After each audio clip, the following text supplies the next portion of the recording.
कहानी को पूरा समझने के लिए कहानी के पिछले सभी भागों को ज़रूर देखें। उसका लिंक मैं आपको डिस्क्रिप्शन बॉक्स में दे दूँगी और साथ में कमेंट बॉक्स में पिन भी कर दूँगी, तो आप वहाँ से भी जाकर देख सकते हैं। हमारी ये पिक्चर कब की है? डिस्ट्रॉयर। सृष्टि ने लैपटॉप पर लगी हुई पिक्चर की तरफ देखकर सवाल किया तो प्रलय के होश उड़ गए। जैसे ही उसने प्रलय से सवाल किया, प्रलय ने एकदम हड़बड़ी में लैपटॉप बंद कर दिया था। प्रलय उसकी तरफ देखते हुए बोला, मैंने कहा ना तुमसे, मुझे कोई लंच नहीं करना है तो तुम यहाँ से जा सकती हो। सृष्टि गुस्से से बोली, मैं भी देखती हूँ कि आप कैसे लंच नहीं करते हैं। आप नाराज़ मुझसे हैं ना, तो प्लीज़ अपनी नाराज़गी खाने पर मत दिखाइए ना। आपको पता है माँ ने स्पेशली ये लंच पैक करके आपके लिए भेजा है। उन्होंने कितने मन से पैक किया होगा। ये बोलते हुए जैसे वो उसे पिक्चर को तो भूल ही गई थी। प्रलय उसे अपनी बातों में उलझाते हुए बोला, तो मॉम ने ये लंच मेरे लिए पैक किया है ना, तुमने तो नहीं ना। तुम्हें क्यों तकलीफ़ हो रही है? जाओ इसे वापस ले जाओ और मॉम को देकर कहना कि मुझे ये लंच नहीं चाहिए। सृष्टि अब सच में इरिटेट होने लगी, लेकिन तभी उसके दिमाग में कुछ ख्याल आया और उसने तुरंत से टिफ़िन ले जाकर टेबल पर रखा और सारा खाना टिफ़िन से निकाल कर टेबल पर लगाने लगी। उसमें प्रलय के लिए फ्राइड राइस, मिक्स वेज रायता और पालक पनीर की सब्ज़ी और रोटी थी। जैसे ही टिफ़िन खुला तो उसकी खुशबू पूरे केबिन में फैलने लगी और उस खुशबू को महसूस कर प्रलय के एक्सप्रेशन चेंज होने लगे। उसने टेबल की तरफ देखा, वहाँ पर लगा हुआ खाना देखकर अब उसका मन भी खाने को होने लगा था। तभी सृष्टि ने एक बाउल उठाया और बोली, ये सारा खाना आपके लिए भेजा है, लेकिन उन्होंने मेरे लिए अलग से ये मेथी के पराठे भेजे हैं। आपको पता है, मुझे इन पराठों को देख कर ही इन्हें खाने का मन कर रहा है। जैसे ही प्रलय ने मेथी का नाम सुना, उसकी आंखें बड़ी हो गई। वो तुरंत सृष्टि की तरफ आया, जो उस पराठे को रोल बनाकर अपने मुंह में डालने ही वाली थी। अचानक ही प्रलय ने उसके हाथों से वो रोल ले लिया और बोला, तुम ये नहीं खाओगी? सृष्टि हैरानी से उसकी तरफ देखते हुए बोली, क्यों क्यों नहीं खाऊंगी मैं ये? माँ ने ये स्पेशल मेरे लिए बनाया है। उन्होंने आपका टिफ़िन अलग से भेजा है, तो आप अपने टिफ़िन से खाना खाइए। आप मुझसे मेरा रोल क्यों छीन रहे हैं? प्रलय बिना एक्सप्रेशन के बोला, मैंने कह दिया ना तुम ये नहीं खाओगी, और मुझे समझ में नहीं आता कि मॉम ने तुम्हें ये मेथी के पराठे बनाकर कैसे दे दिए। सृष्टि तुरंत अपनी जगह से उठी और बोली, क्या मतलब है आपका? कैसे बना कर दे दिए? प्रलय फिर बोला, मुझे मेथी से एलर्जी है। सृष्टि हैरानी से बोली, आपको मेथी से एलर्जी है? प्रलय ने अपना सर हाँ में हिलाया। अब सृष्टि मुस्कुराई और बोली, अच्छा चलो ठीक है, मान लिया आपको मेथी से एलर्जी है, लेकिन ये मेथी आप नहीं खा रहे, मैं खा रही हूँ, तो आपको एलर्जी मेरे पास तो नहीं आएगी ना? प्रलय बिना कुछ सोचे बोला, क्यों, तुम्हारे पास क्यों नहीं आ सकती? अगर हमारे बच्चे को भी। ये बोलते बोलते वो अचानक से रुक गया और सृष्टि हैरानी से उसकी तरफ देखने लगी। वो सवालिया नज़रों से उसे देखते हुए बोली, मेरी कोख में पल रहे बच्चे को मेथी से एलर्जी कैसे हो सकती है? डिस्ट्रॉयर, आई मीन आपने इस बच्चे को अपना नाम ज़रूर दिया है, लेकिन ये बच्चा आपका तो नहीं है ना, तो इसे मेथी से एलर्जी नहीं हो सकती। प्रलय तुरंत अपनी बात को संभालते हुए बोला, हाँ मैं मानता हूँ मेथी से एलर्जी नहीं हो सकती, लेकिन हो सकता है ना कि नाम से भी बहुत ज़्यादा इफेक्ट पड़ता हो और ये बच्चा बिल्कुल मेरे जैसा ही बन रहा हो। तो मैं कोई रिस्क नहीं लेना चाहता, इसलिए तुम ये मेथी के पराठे नहीं खाओगी। उसकी बात सुनकर सृष्टि उसकी तरफ हैरानी से देखती रही, फिर वो मुंह बनाकर बोली, अच्छा चलो ठीक है, मैं मेथी के पराठे नहीं खाऊंगी, लेकिन फिर मैं क्या खाऊं? अब ये तो आपका खाना है और वैसे भी आप ये खा नहीं रहे हैं, तो ये मैं भी नहीं खा सकती। हाँ लेकिन अगर आप अपने हाथों से खिलाते तो फिर मैं इसे खा सकती थी। ये बोलते हुए वो अपनी आंखें गोल गोल घुमा रही थी, जिससे वो बहुत ज़्यादा क्यूट लग रही थी। उसकी हरकतें प्रलय बहुत अच्छी तरह से समझ रहा था। वो तुरंत जाकर सोफे पर बैठ गया और बोला, हर बार मैं ही क्यों किसी को खिलाऊं? नाराज़ मैं हूँ तो किसी और को मुझे खिलाना चाहिए, ना कि मुझे किसी और को खिलाना चाहिए। उसकी बात सुनकर सृष्टि के चेहरे पर मुस्कुराहट तैरने लगी। वो भी जल्दी से आकर उसके पास बैठी और प्लेट में खाना लेकर प्रलय को खिलाने लगी। प्रलय बड़े प्यार से उसे देख रहा था, लेकिन जैसे ही सृष्टि उसकी तरफ देखती वो तुरंत अपनी नज़रें हटा लेता। सृष्टि उसकी सारी शरारतें समझ रही थी। अचानक ही दर्द से उसकी आह निकली। प्रलय ने उसके हाथ पर बाइट कर लिया था। वो प्रलय की तरफ देखते हुए बोली, ये कैसे खा रहे हैं आप? ढंग से खाइए ना, आपने खाने के साथ साथ मेरी उंगली भी खा ली। ये बोलते हुए वो अपनी उंगली की तरफ देख रही थी और अपना हाथ हल्का हल्का झटक रही थी। प्रलय ने उसकी कलाई पकड़ी और बोला, अच्छा वो गलती से हो गया, अगर तुम कहो तो मैं ये सही कर दूं। सृष्टि उसकी आंखों में देखते हुए बोली, कैसे कैसे सही करेंगे आप इसे? प्रलय ने उसकी उंगली को बिल्कुल अपने होठों के पास किया और अपने होठों में उसकी उंगली को दबा लिया। सृष्टि की तेज धड़कनें जो सीने के अंदर शोर कर रही थी वो बाहर तक प्रलय को सुनाई देने लगी थी। वो चाहकर भी अपना हाथ प्रलय के हाथ से नहीं हटा पा रही थी और प्रलय भी सृष्टि के चेहरे को इंटेंस नज़रों से देखते हुए अभी भी उसकी उंगली को अपने होठों में दबाकर हल्का हल्का लिक कर रहा था। अचानक ही केबिन का दरवाज़ा नॉक हुआ तो सृष्टि ने तुरंत अपना हाथ पीछे की तरफ हटा लिया। केबिन के दरवाजे पर हार्दिक खड़ा था। वो अंदर की तरफ आने लगा, लेकिन जब उसने सृष्टि और प्रलय को देखा तो वो बोला, वो मैं बस अपना रिज़ाइन लेटर देने आया था। उसकी बात सुनकर प्रलय की आंखें बड़ी हो गई, लेकिन अगले ही पल उसका चेहरा गुस्से से कांपने लगा। वहीं सृष्टि भी बेहद हैरान थी। कल जो हुआ उसके बाद उसे इतना तो समझ आ ही चुका था कि हार्दिक प्रलय का बहुत अच्छा दोस्त है। हार्दिक तुरंत से बोला, कोई बात नहीं, मैं बाद में आ जाऊंगा। प्रलय तुरंत अपनी जगह से उठा और बोला, नहीं, अगर अपना रिज़ाइनिंग लेटर देने आए हो तो देकर ही जाओ ना। ये बोलते हुए वो हार्दिक के करीब आ गया और उसने हार्दिक के हाथ से वो रिज़ाइनिंग लेटर लेकर एक नज़र उसकी तरफ देखा और बोला, 1 महीने का सर्विंग पीरियड, तुम्हें ऑफिस में आने की ज़रूरत नहीं है। ये ऑफिस तुम्हारे बिना भी बहुत अच्छा चल सकता है। तुम्हें 1 महीने की सैलरी घर बैठे मिल जाएगी। ऑफिस में तुम्हारा आखिरी दिन एंजॉय कर सकते हो तुम। ये बोलकर प्रलय ने उसके रिज़ाइनिंग लेटर को टेबल पर फेंक दिया। हार्दिक हैरानी से उसकी तरफ देख रहा था, लेकिन फिर वो भी हल्का सा मुस्कुराया और बोला, ज़रूर। ये बोलकर वो वहाँ से चला गया। वहीं सृष्टि को बहुत बुरा लग रहा था। वो तुरंत प्रलय की तरफ देखने लगी और बोली, आप ऐसा कैसे कर सकते हैं? प्रलय हैरानी से बोला, मैंने क्या किया है? सृष्टि अपनी जगह से खड़ी होकर उसके पास आई और बोली, ऐसे मासूम बनने की ज़रूरत नहीं है आपको। आप भी बहुत अच्छी तरह से जानते हैं कि आप क्या कर रहे हैं। अगर हार्दिक भाई आपको अपना रिज़ाइनिंग लेटर देकर गए हैं तो आपको उसे एक्सेप्ट नहीं करना चाहिए था। कल जो हुआ उसे लेकर वो आपसे नाराज़ हैं। आपको उन्हें मनाना चाहिए। प्रलय तुरंत से बोला, ओह रियली? तुम्हें दूसरों की नाराज़गी दिखाई देती है, लेकिन मेरी नाराज़गी तो नहीं दिखाई देती। सृष्टि जल्दी से बोली, अगर मुझे आपकी नाराज़गी से फ़र्क नहीं पड़ता तो मैं आपको मनाने ऑफिस क्यों आती? प्रलय अब उसके बिल्कुल करीब हो गया। उसने सृष्टि की कमर पर अपना हाथ रखकर उसे अपने करीब खींचा और बोला, अच्छा तो मतलब तुम्हें मेरी नाराज़गी से फ़र्क पड़ता है। सृष्टि उसके सीने से बस थोड़ी सी दूर थी, लेकिन प्रलय की गर्म सांसें उसे अपने चेहरे पर महसूस हो रही थी। वो प्रलय की तरफ देखकर अपना सर हाँ में हिलाने लगी। प्रलय उसके चेहरे पर झुका और उसके गालों पर आए हुए बालों को पीछे की तरफ करते हुए बोला, तो ज़रा बताना कि तुम्हें मेरी नाराज़गी से क्यों फ़र्क पड़ता है? उसका सवाल सुनकर सृष्टि का दिल जोरों से धक धक करने लगा। प्रलय मुस्कुराया और बोला, मुझे हार्दिक की नाराज़गी से फ़र्क पड़ना चाहिए क्योंकि वो मेरा दोस्त है, लेकिन तुम भी तो बताओ ना, तुम्हें मेरी नाराज़गी से क्यों फ़र्क पड़ता है? अब ये मत कहना कि मैं तुम्हारा दोस्त हूँ। दोस्त अब मैं तुम्हारा नहीं हूँ और अब तो मैं तुम्हारा बॉस भी नहीं हूँ। तो बताओ तुम्हें ये फ़र्क क्यों पड़ता है?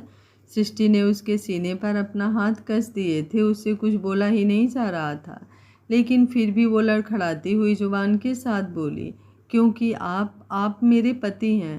प्रलय उसके चेहरे को एक बार फिर से इंटेंस नज़रों से देखने लगा और बोला, लेकिन तुम तो मुझे अपना पति मानती ही नहीं ना। तुम तो कहती हो कि तुम मुझसे प्यार नहीं करती। ये रिश्ता सिर्फ ज़बरदस्ती का है और तुम इस रिश्ते को कभी अपनाओगी नहीं। तो क्या अब तुम्हारे दिल में मेरे लिए फीलिंग्स जागने लगी है? ये बोलते हुए उसने सृष्टि को खुद के और करीब कर लिया। वो तुरंत उससे अलग हुई और बोली, मुझे चलना चाहिए। माँ ने कहा था कि मैं टाइम से घर पर आ जाऊँ। दोपहर में गर्मी बहुत ज़्यादा हो जाती है। तो ये बोलते हुए वो पीछे की तरफ हट रही थी। प्रलय ने उसका हाथ पकड़कर उसे एक बार फिर से अपने करीब कर लिया। सृष्टि के सीने में होती हुई हलचल प्रलय को साफ नजर आ रही थी। उसके चेहरे पर भी पसीना आने लगा था। प्रलय ने उसके गाल पर अपना हाथ रखा और उसे हल्का हल्का प्रेस करते हुए बोला, ये बात तो तुम सही कह रही हो, तुम्हें बहुत गर्मी लग रही है, लेकिन एसी तो चल रहा है, तो फिर इतनी गर्मी क्यों लग रही है तुम्हें। बोलते हुए अब वो अपनी उंगलियां सृष्टि की गर्दन पर ले आया तो सृष्टि और भी ज़्यादा पागल होने लगी। उसका चेहरा एकदम रेड होने लगा था और प्रलय भी जिस तरह से उसे छू रहा था, उन दोनों के बीच चीज़ें बहुत इंटेंस हो रही थी। उसने तुरंत प्रलय को धक्का दिया और केबिन के दरवाजे की तरफ बढ़ते हुए बोली, मुझे नहीं पता था कि नाराज़ लोग भी इतने ज़्यादा रोमांटिक होते हैं। अब मुझे डर इस बात का लग रहा है कि जब आपकी नाराज़गी ख़त्म होगी तो मेरा क्या हाल करेंगे। ये बोलकर वो तुरंत केबिन से बाहर चली गई और उसकी बात सुनकर प्रलय के चेहरे पर मुस्कुराहट तैरने लगी। लेकिन फिर वो मुस्कुराहट थोड़ी कम हुई और वो कुछ सोचते हुए बोला, इतनी जल्दी ये नाराज़गी दूर नहीं होगी यूनिवर्स, तुम्हारे नखरे मुझे पूरी ज़िंदगी उठाने मंजूर हैं, लेकिन प्यार भरे मेरे पास रहकर मुझसे दूर होने का एटीट्यूड दिखाओ, ये मुझे मंजूर नहीं। इसलिए ये नाराज़गी तो इतनी जल्दी दूर नहीं होगी। ये बोलते हुए अब उसकी नज़र टिफ़िन पर गई। आज पहली बार सृष्टि ऑफिस में उसकी बीबी बनकर आई थी। ये सब सोचते हुए वो एक बार फिर से मुस्कुराने लगा था। दूसरी तरफ सृष्टि बाहर आई और पार्किंग एरिया की तरफ जाने लगी, लेकिन तभी उसके दिमाग में हार्दिक का ख्याल आया तो वो तुरंत रिसेप्शन पर आई। जैसे ही वो रिसेप्शन पर आई तो रिसेप्शनिस्ट उसे देखते हुए बोली, सृष्टि मैडम आप। सृष्टि थोड़ा सा अनकंफर्टेबल हो गई। हालांकि वो जानती थी कि वो इस ऑफिस में काम करती थी, लेकिन फिलहाल वो प्रलय की वाइफ की हैसियत से वहाँ पर आई हुई थी। वो उस रिसेप्शनिस्ट की तरफ देखते हुए बोली, आप मुझे हार्दिक सर के केबिन के बारे में बता सकती हैं क्या। वो रिसेप्शनिस्ट मुस्कुराकर बोली, आइए मैं आपको खुद ले चलती हूँ उनके केबिन में।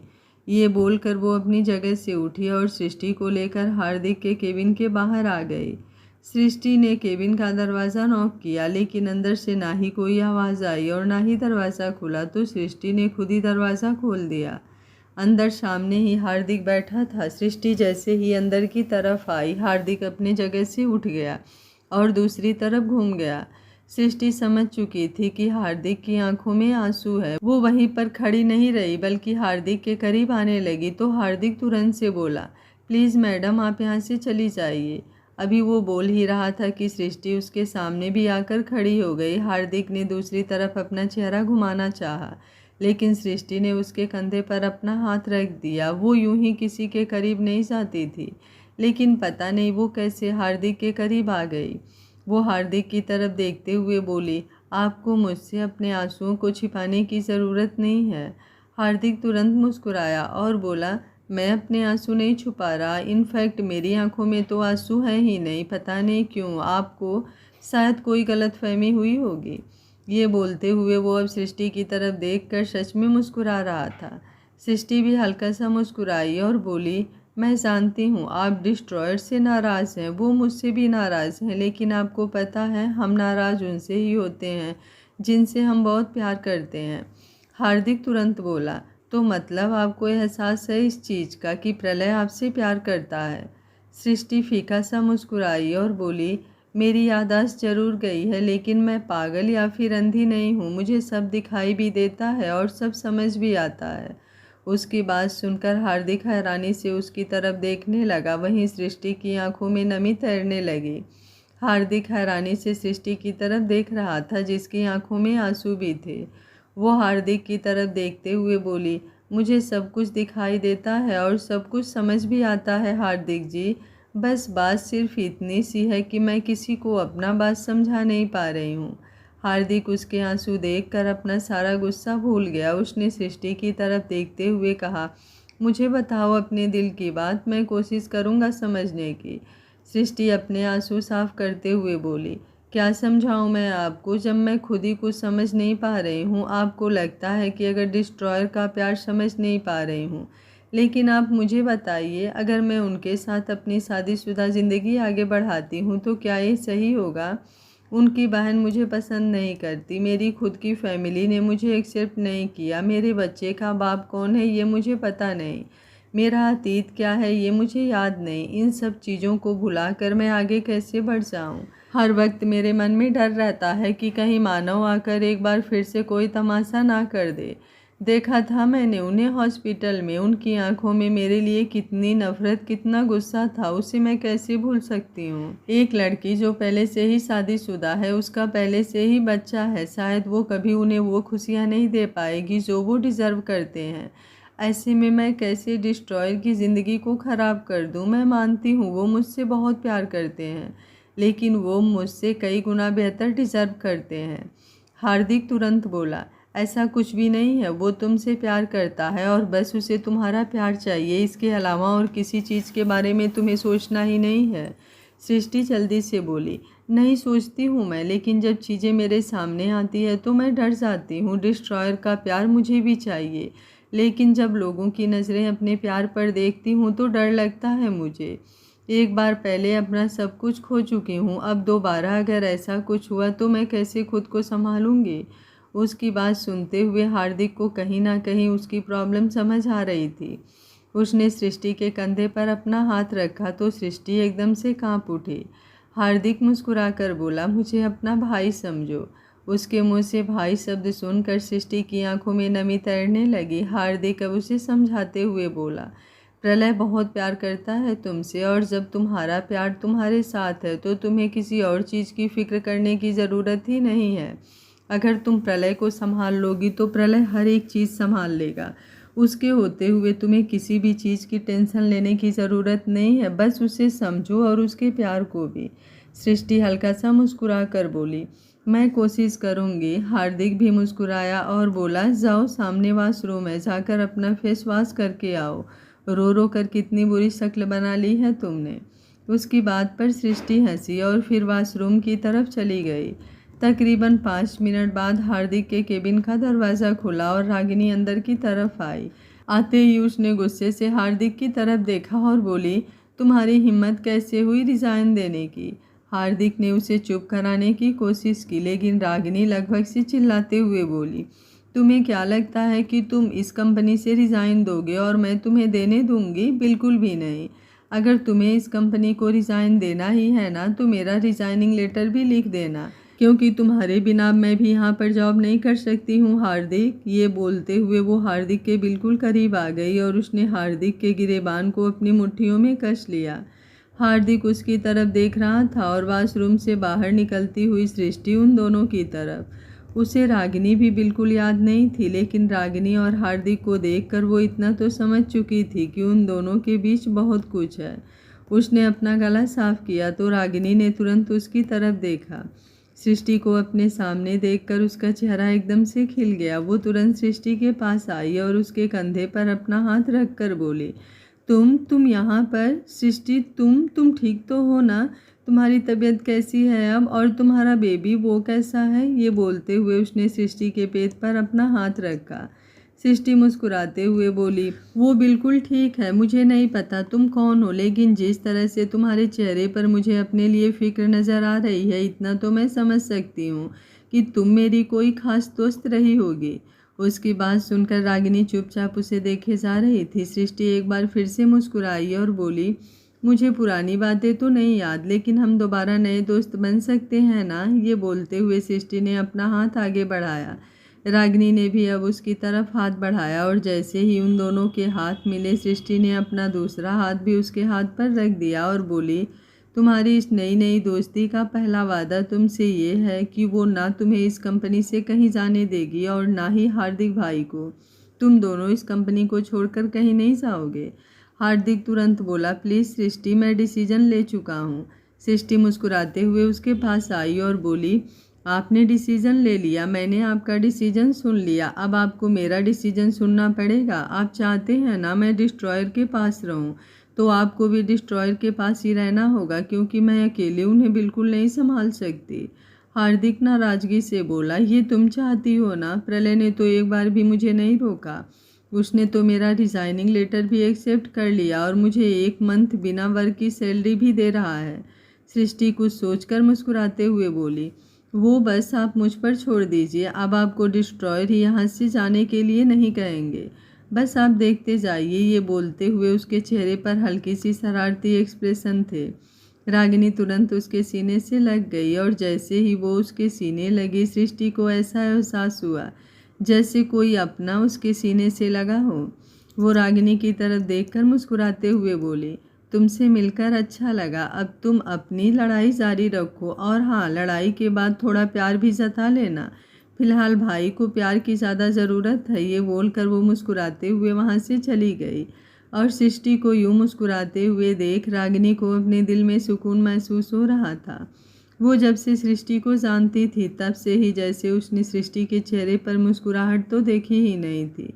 प्रलय अपने केबिन में बैठा था। वो जानता था कि सृष्टि हार्दिक के केबिन में है। हर एक पल उसकी नज़र सृष्टि पर ही थी और वो इंतज़ार कर रहा था सृष्टि कब हार्दिक के केबिन से बाहर आए। बाहर उसके गार्ड्स भी सृष्टि का इंतज़ार कर रहे थे क्योंकि उन्हें उसे सेफली राणा मेंशन पहुंचाना था। लेकिन सृष्टि बाहर जाने की बजाय वापस प्रलय के केबिन में आ गई। जैसे ही केबिन का दरवाज़ा खुला, प्रलय ने हैरानी से दरवाजे की तरफ देखा। वो सृष्टि को सवालिया नज़रों से देखते हुए बोला, तुम यहाँ पर, तुम वापस घर नहीं गई? सृष्टि मुँह बनाते हुए अंदर की तरफ आई और आते ही सीधा उस पर झुक गई। प्रलय एकदम हैरान रह गया। वो यही सोच रहा था कि हार्दिक ने सृष्टि को ऐसा क्या खिलाया पिलाया जो उसके रंग ढंग ही बदल गए। वहीं प्रलय ने अभी कुछ कहा भी नहीं था कि सृष्टि उसका गिरेबान पकड़कर गुस्से से बोली, समझते क्या हैं आप खुद को? प्रलय उसकी तरफ देखकर बोला, भांग पी कर आई हो क्या? सृष्टि गुस्से से बोली, पी तो नहीं हूँ, लेकिन मुझे लगता है कि मुझे पीनी पड़ेगी। जिस तरह से आपने मेरे दिमाग में हल्ला मचा रखा है ना, उस हल्ले को शांत करने के लिए मुझे इतनी भांग पीनी पड़ेगी कि मैं 4-5 दिन बेहोश रहूं। उसकी बात सुन अब प्रलभ की भौहें चढ़ गई। उसने तुरंत सृष्टि की कमर पर अपना हाथ रखकर उसे अपने करीब किया और बोला, खबरदार जो फालतू बकवास की। तो सृष्टि शिकायती नज़रों से उसे देखते हुए बोली, आप मेरा गुस्सा किसी और पर कैसे उतार सकते हैं? प्रलय उसे तिरछी नज़रों से देखकर बोला, गुस्सा ही उतारा है ना? तुम्हारे हिस्से का प्यार तो किसी को नहीं दिया।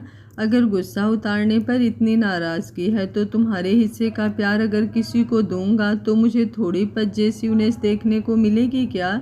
उसकी बात सुनकर सृष्टि का दिल जोरों से धड़कने लगा। वो एकदम से ब्रेव बनते हुए प्रलय से लड़ने आ तो गई थी, लेकिन अब उसकी सिट्टी पिट्टी गुल हो गई थी। वो मासूमियत से बोली, आप हार्दिक भाई को यहाँ से कहीं मत जाने दीजिएगा।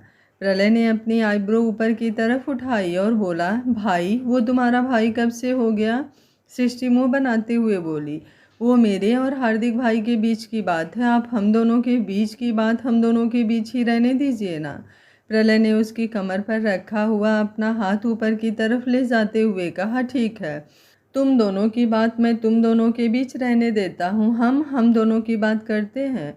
उस हार्दिक की तो तुम्हें बड़ी फिक्र है। कभी मेरे बारे में भी सोचा है? मैं अभी भी नाराज़ हूँ तुमसे और तुम मेरे सामने दूसरों के लिए मुझसे लड़ रही हो। मेरी तो कोई फिक्र नहीं है ना तुम्हें? सृष्टि की धड़कनें तेज़ होने लगी थी। वो अटक अटक कर बोली, ऐसा नहीं है। वो बस मैं ये नहीं चाहती कि हार्दिक भाई आपसे डर जाएं। वो बहुत अच्छे हैं। ऐसा दोस्त किस्मत वालों को मिलता है। उसकी बात पूरी होते ही वो बोला, और मेरे प्यार के बारे में क्या राय है तुम्हारी? उसका सवाल सुनकर सृष्टि के रोंगटे खड़े होने लगे। अब जाकर उसे एहसास हुआ कि वो प्रलय की गोद में है। पता नहीं कब प्रलय ने उसे अपनी बातों में उलझाकर अपनी गोद में बिठा लिया था। सृष्टि उसकी गोद से उठने की कोशिश करते हुए बोली, मैं अब घर चलती हूँ। काफ़ी वक्त हो गया है मुझे घर से आए।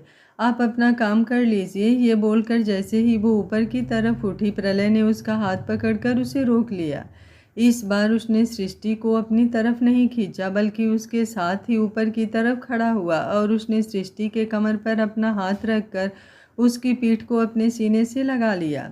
सृष्टि की सांसें गहरी होने लगी। प्रलय ने उसके कंधे पर अपना चेहरा रखा और बोला, मैंने कोई सवाल किया है तुमसे? उसका जवाब दो, उसके बाद घर चली जाना।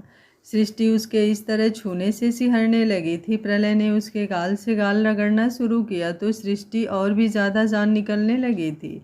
वो कांपती हुई आवाज़ में बोली, आप नाराज़ थे ना मुझसे?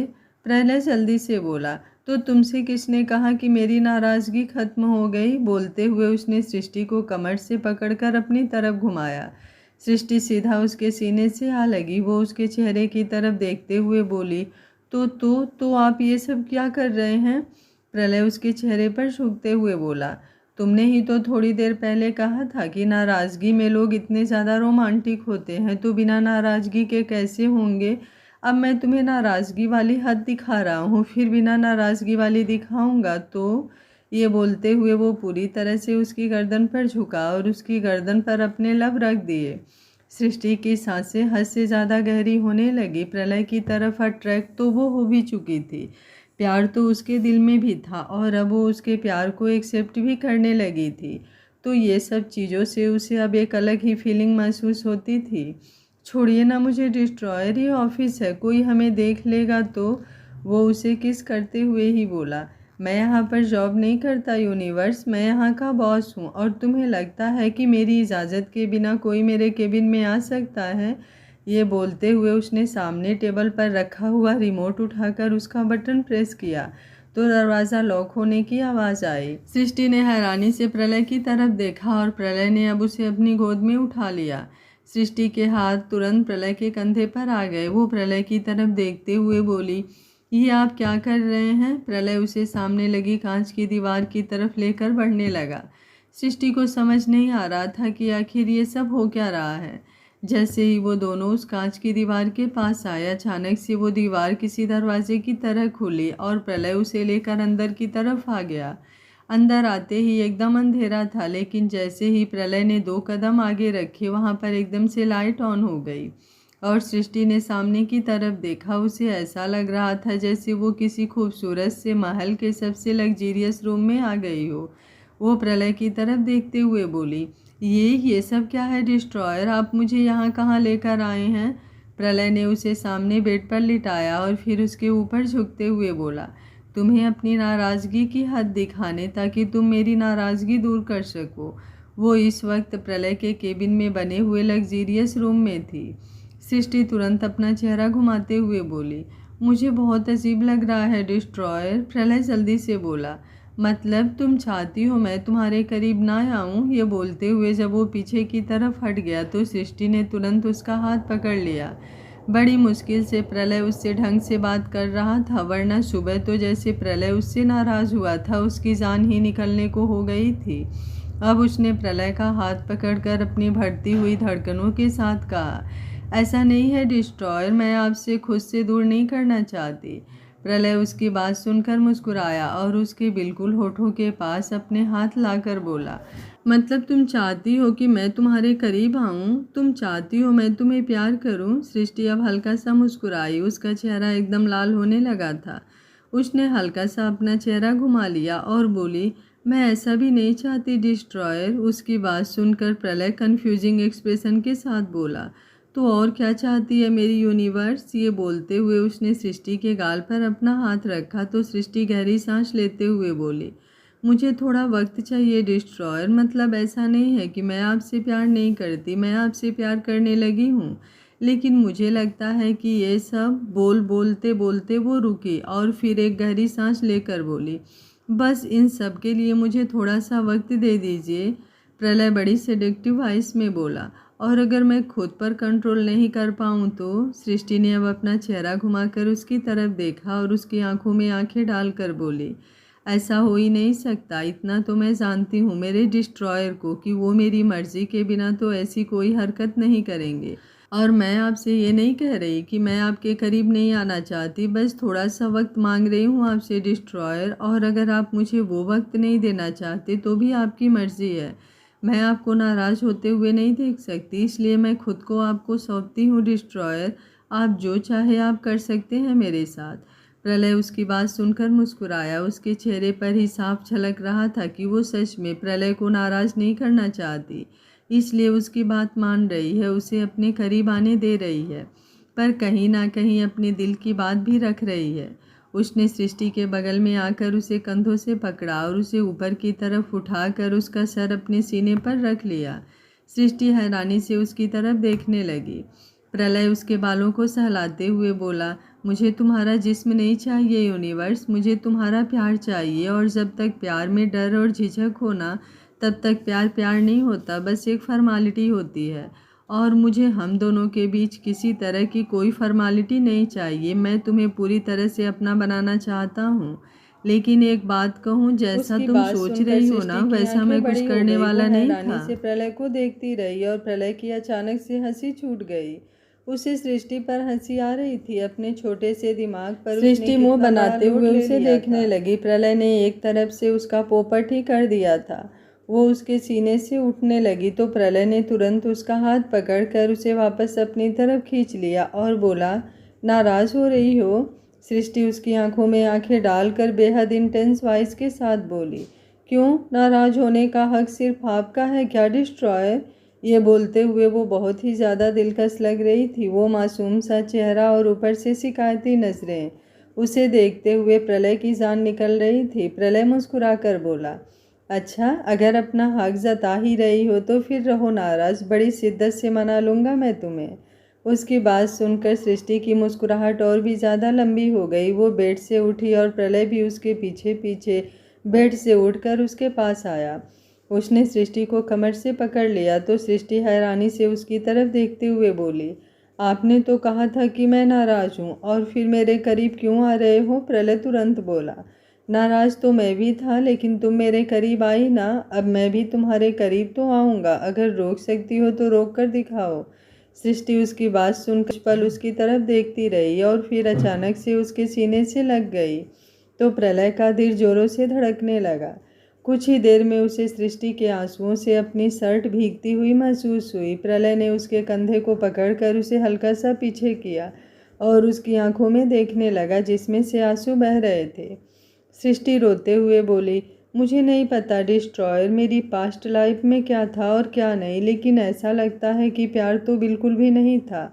आप जिस तरह से मुझे देखते हैं, मेरे करीब आते हैं, ऐसा लगता है जैसे ये सब कुछ पहले मेरे साथ कभी नहीं हुआ।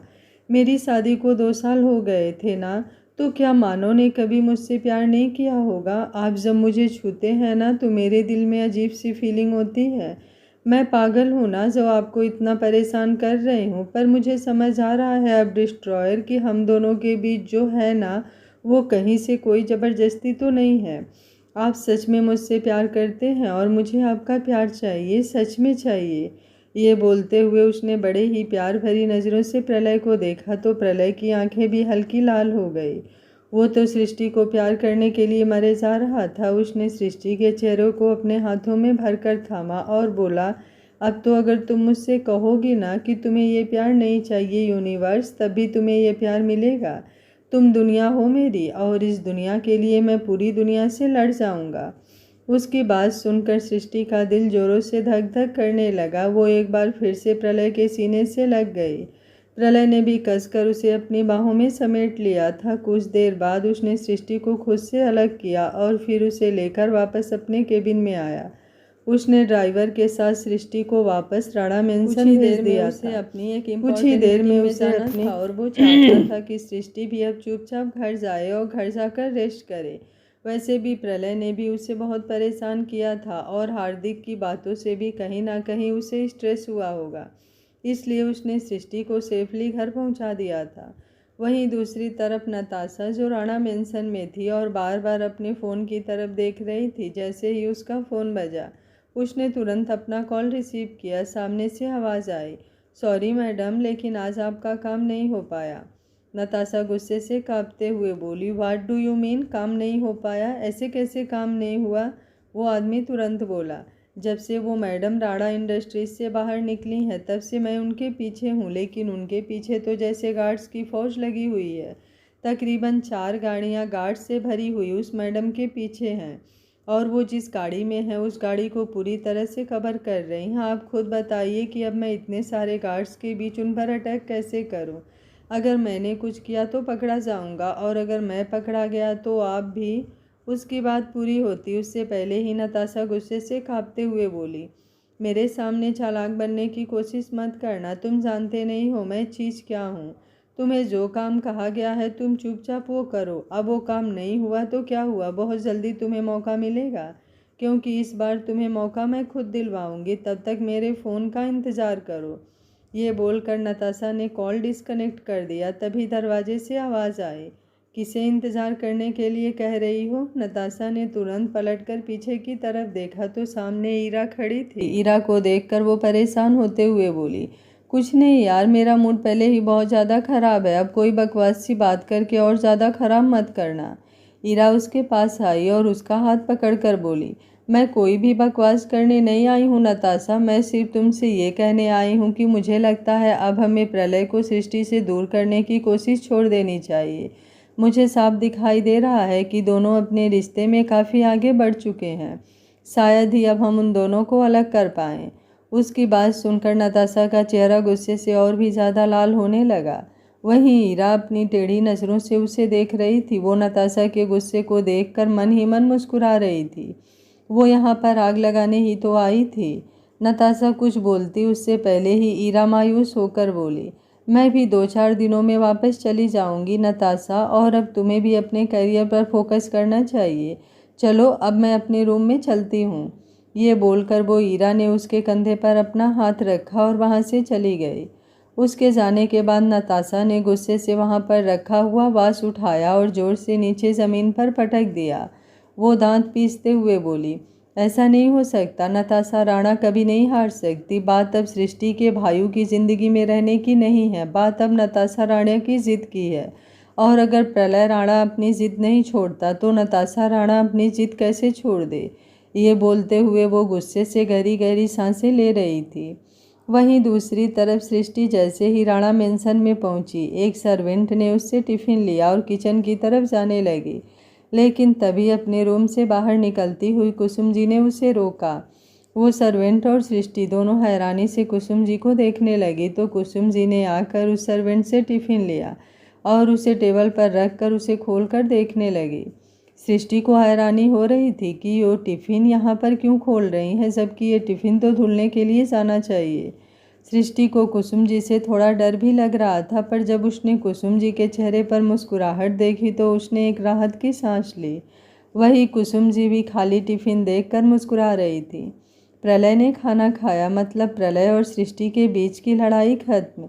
कुसुम जी ने टिफ़िन वापस सर्वेंट को दिया और फिर सृष्टि के पास आकर बोली, प्रलय ने अपने हाथों से खाना खिलाया तुम्हें? सृष्टि ने अपना चेहरा झुकाकर अपना चेहरा हल्का सा हाँ में हिलाया। कुसुम जी ने उसके गाल पर अपना हाथ रखा और मुस्कुराकर बोली, वैसे मेरे बेटे की चॉइस बहुत अच्छी है, तुम्हारी तारीफ करना तो बनता है, क्योंकि प्रलय का गुस्सा किसी प्रलय की तरह होता है जिसे कोई आसानी से साफ नहीं कर सकता, लेकिन तुमने तो वो गुस्सा चुटकियों में छूमंतर कर दिया। ऐसी लड़की तो मैं अपने प्रलय के लिए कभी नहीं ढूंढ पाती। उसकी बातें सुनते हुए सृष्टि का चेहरा लाल हो रहा था। वो धीमे से बोली, मैं अपने रूम में चलती हूँ, मुझे दवाई लेनी है। उसकी वो आवाज़ सुनकर ही कुसुम जी की हंसी छूट गई और सृष्टि तुरंत वहाँ से अपने रूम की तरफ भाग गई। उसे यूं भागते देख कुसुम जी की हंसी और भी ज़्यादा तेज़ हो गई थी और वहीं रेलिंग पर खड़ी नताशा ने गुस्से से अपने हाथ रेलिंग पर कसे हुए थे। सृष्टि को यूं देखकर अब उसे और भी ज़्यादा गुस्सा आ रहा था। वहीं सामने की तरफ खड़ी हुई ईरा नताशा के एक्सप्रेशन देख रही थी। वो चेहरे पर डेविल स्माइल लिए बोली, जितनी आग मुझे लगानी थी उतनी मैंने लगा दी है और उस पर पेट्रोल का काम तुमने किया है सृष्टि, अब तो तुम्हें नताशा राणा से भगवान ही बचाएं। ये बोलकर वो व्यंग से हंसी और अपने रूम में चली गई। वहीं दूसरी तरफ प्रलय अपनी इम्पोर्टेंट मीटिंग अटेंड करने के बाद सीधा हार्दिक के केबिन में आया, जहां पर हार्दिक केबिन से निकलने की तैयारी कर रहा था। प्रलय आया और आते ही सीधा उसने हार्दिक के गाल पर एक थप्पड़ जड़ दिया और हार्दिक हैरानी से उसकी तरफ देखने लगा। हार्दिक खुद को संभालता उससे पहले ही प्रलय ने अब एक बार फिर से उसका गिरेबान पकड़ा और बोला, क्या देने आया था तू मेरे ऑफिस में? Resigning letter? जा कर लिया ना, अब मैंने तेरा रिज़ाइनिंग लेटर एक्सेप्ट, तो अब जाकर दिखा। ये बोलते हुए उसने हार्दिक को और भी ज़्यादा कसकर पकड़ लिया था। हार्दिक उसकी तरफ देखते हुए बोला, देख मैं तुझसे लड़ना नहीं चाहता। प्रलय उसे तिरछी नज़रों से देखते हुए बोला, ओह रियली, तुझे ये लगता है कि तू मेरे साथ लड़ सकता है? हार्दिक अपना सर हल्का सा झुका कर बोला, देख यार प्लीज़ छोड़ दे मुझे, मैं चाहता था कि सारी चीज़ें मैं तुझे हैंड ओवर करके जाऊं, लेकिन अगर तू ये चीज़ नहीं चाहता तो मैं अभी यहाँ से चला जाता हूँ। उसकी बात सुनकर प्रलय ने उसके गिरेबान को छोड़ा और उसके सीने पर अपना हाथ रखते हुए उसे जोर से धक्का दिया। हार्दिक लड़खड़ाकर पीछे की तरफ हो गया। प्रलय उसकी तरफ देखते हुए बोला, जाकर दिखा यहाँ से। ये बोलते हुए वो एक बार फिर से हार्दिक के करीब आया और एक बार फिर से उसे जोर से धक्का दिया। हार्दिक हैरानी से उसकी तरफ देखते हुए बोला, तू गलत कर रहा है मेरे साथ। प्रलय तिरछे एक्सप्रेशन के साथ बोला, ओह रियली, मैं गलत कर रहा हूँ तो ठीक है। रिजाइनिंग लेटर तो तूने मुझे दे ही दिया, अब बता और क्या करेगा, मुझ पर केस करेगा? ये बोलते हुए अबुश ने अपने दोनों हाथों से हार्दिक को और भी ज़्यादा जोर से धक्का दिया तो हार्दिक पीछे दीवार से लगा। उसने प्रलय के हाथ को अपने हाथ से रोका और बोला, तू जानता है मैं ऐसा कुछ नहीं कर सकता, तू दोस्त है मेरा, तू बेशक से मेरे साथ कुछ भी कर ले, लेकिन मैं तुझे कभी कोई नुकसान पहुंचाने के बारे में नहीं सोच सकता। प्रलय मुस्कुराया और बोला, जब इतनी ही फिक्र है मेरी तो मुझे छोड़कर भी क्यों जा रहा है तू? मुझे कोई नुकसान नहीं पहुंचा सकता, लेकिन तू जानता है ना कि मेरा गुस्सा ही मुझे सबसे ज़्यादा नुकसान पहुंचाता है। जब मैं गुस्से में होता हूं तो मैं खुद पर कंट्रोल नहीं कर पाता। ये जानते हुए भी तू मुझे छोड़कर जाना चाहता है तो जाकर दिखा। हार्दिक धीमे से बोला, मैं तेरे गुस्से को जानता हूँ, लेकिन मैं तुझे इसलिए नहीं छोड़कर जा रहा क्योंकि तूने मुझ पर अपना गुस्सा दिखाया, बल्कि मैं तुझे इसलिए छोड़कर जा रहा हूँ। इस वक्त तू ऐसी हालत में है जहाँ पर तू खुद को संभाल नहीं सकता, और मैं तुझे संभालने की कोशिश भी करूँ तो तू मुझे ये कोशिश भी नहीं करने देगा, और मैं तुझे खुद को नुकसान पहुँचाते हुए नहीं देख सकता, इसलिए जा रहा हूँ। प्रलय जल्दी से बोला, तू मुझे खुद को नुकसान पहुँचाते हुए नहीं देख सकता, इसलिए मुझे छोड़कर जा रहा है, लेकिन अगर तेरे जाने के बाद मैं और भी ज़्यादा पागल हो गया तो? अब तो मैंने सिर्फ तुझे थप्पड़ मारा है, अगर मैंने खुद को कुछ कर लिया तो? हार्दिक गुस्से से बोला, खबरदार अगर ऐसी बकवास की तो। प्रलय भी गुस्से से बोला, बकवास तूने की है, मैंने नहीं। तेरी हिम्मत भी कैसे हुई मुझे रिजाइनिंग लेटर देने की? हार्दिक भी गुस्से से कांपते हुए बोला, तूने मेरे रिजाइनिंग लेटर को एक्सेप्ट किया है? प्रलय मुँह बनाते हुए बोला, तो और क्या करता, तुझे रोकता, तेरे सामने गिड़गिड़ाता कि मुझे छोड़कर मत जा। हार्दिक इरिटेट होते हुए बोला, तू ऐसा क्यों करेगा? तुझे तो बस अब अपनी यूनिवर्स दिखाई देती है, और तो तुझे कुछ दिखाई देता ही नहीं है। उसके लिए तूने मुझे भी थप्पड़ मारा। उसकी बात सुनकर प्रलय अब उसके करीब हुआ और उसके कंधे पर हाथ रखकर बोला, मैंने मेरी यूनिवर्स के लिए तुझे थप्पड़ मारा, इस बात का दुख मुझे है, लेकिन एक बात बताऊं तुझे, मैं अपनी यूनिवर्स के लिए कुछ भी कर सकता हूँ, किसी और को तो क्या, खुद को भी खत्म कर सकता हूँ। उसकी आंखों में जुनून देखकर हार्दिक परेशान होते हुए बोला, लेकिन अब तो सृष्टि मान गई है ना? प्रलय हल्का सा मुस्कुराया और बोला, क्या क्या बातें हुई तुम दोनों के बीच? हार्दिक भी अब हल्का सा मुस्कुराया और बोला, जैसे तुझे नहीं पता। तुझे क्या लगता है मुझे इस बात की कोई खबर नहीं कि तूने इस केबिन में भी कैमरा लगवा रखे हैं? प्रलय हंसा और बोला, प्रलय राणा अपने दुश्मनों पर तो नज़र रखता है, लेकिन अपने दोस्तों पर खास नज़र रखता है, कुछ दोस्तों पर, इसलिए ताकि जब वो दुश्मन बने तो मुझे उनकी औकात दिखाने में वक्त ना लगे, और कुछ दोस्तों पर इसलिए क्योंकि वो मुझे जान से प्यारे हैं। उसकी बात सुनकर हार्दिक सीधा उसके सीने से लग गया। हार्दिक की आंखों में नमी तैरने लगी।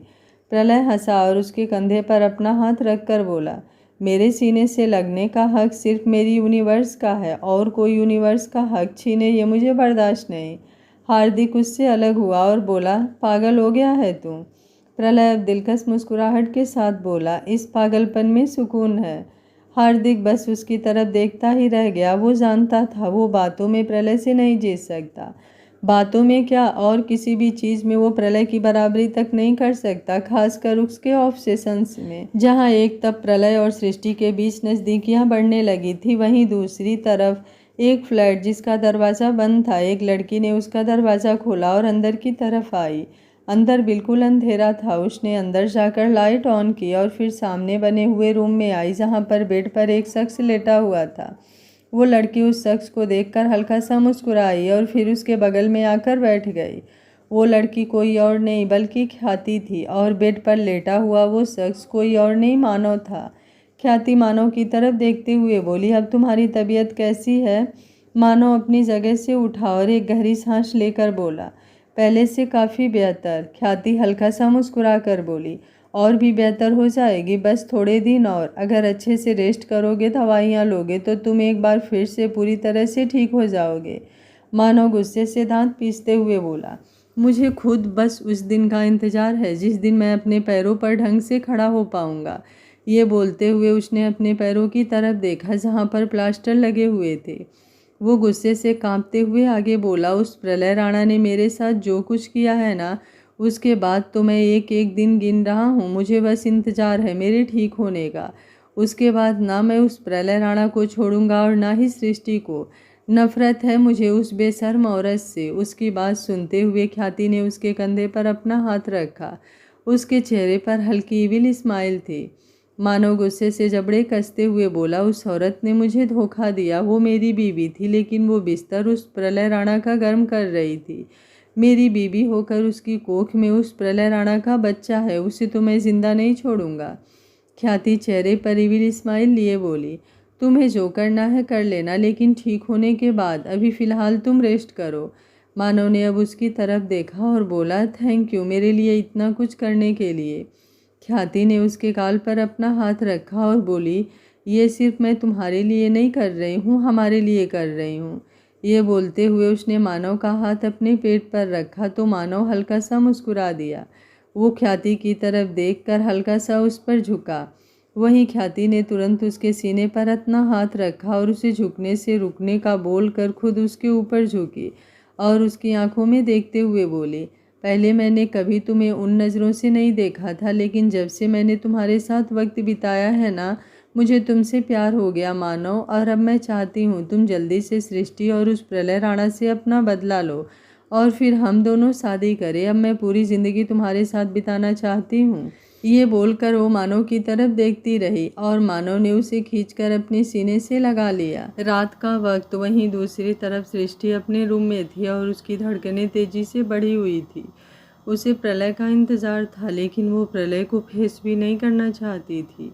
आज ऑफिस में उन दोनों के बीच जो कुछ हुआ, उसके बाद अभी तक उसके पेट में तितलियां उड़ रही थी।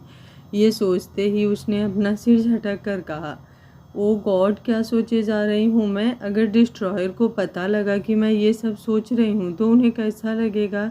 वो क्या सोचेंगे मेरे बारे में।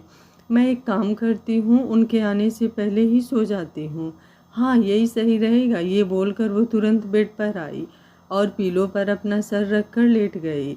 लेकिन तभी उसके पेट में अचानक से ही कुछ आवाज़ें आने लगी, जैसे उसे काफ़ी भूख लगी हो।